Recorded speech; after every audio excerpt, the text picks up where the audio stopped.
เป็นเวลาหลายปีมีสิ่งดีๆต่อกันร่วมกันหลาย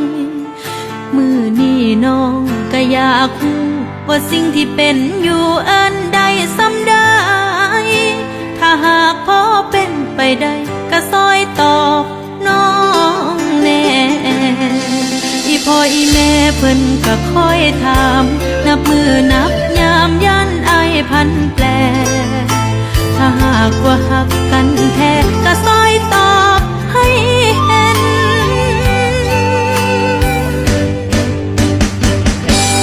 เป็นบทชัดเจนเป็นผู้ใดผู้ใดก็เจ็บคำว่าแฟนเก็บบ่มีไผเด้สิอยากเป็นถ้าหากว่าหักกันแท้ใส่ตัวออกน้องแน่กับสิ่งที่เฮาเป็นเฮ็ดให้ไทยบ้านเพิ่นเห็นว่าเฮาเป็นแฟนกันคันสิขอต่อก็อยากขอให้จริงจังกว่านี้บ่แม่นมาเฮ็ดให้ฮักแล้วนี้แบบนี้ไปวันๆช่วยให้มันชัดเจนถ้าหากยังเห็นคนนี้สำคัญถ้าหากยังเป็นแฟนกันช่วยให้มันชัดเจนได้บ่ถ้าหากสิคบกันต่อ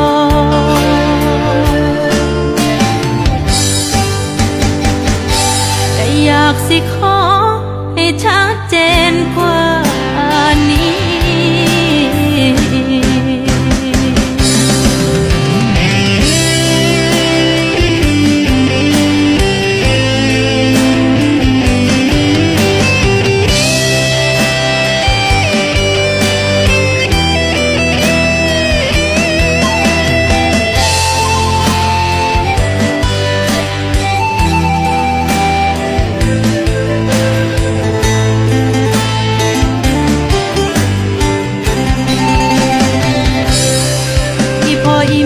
เพิ่นก็คอยถามนับมือนับยามยันอายพันแปล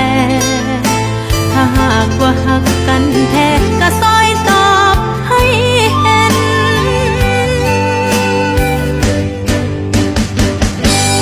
เป็นบ่ชัดเจนเป็นผู้ใดผู้ใดก็เจ็บคำว่าแฟนเก็บบ่มีไผเด้สิอยากเป็นว่าหักกันแท้ใส่ตัวออกน้องแน่กับสิ่งที่เฮาเป็นเฮ็ดให้ไทยบ้านเพิ่นเห็นว่าเฮาเป็นแฟนกันคันสิขอต่อ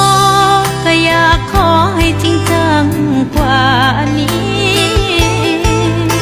บ่แม่นมาเฮ็ดให้ฮักแล้วนี้แบบนี้ไปวันๆ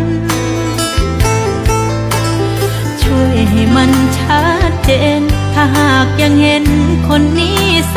ำคัญถ้าหากยังเป็นแฟนกันช่วยให้มันชัดเจนได้บ่ถ้าหากสิคบกันต่อ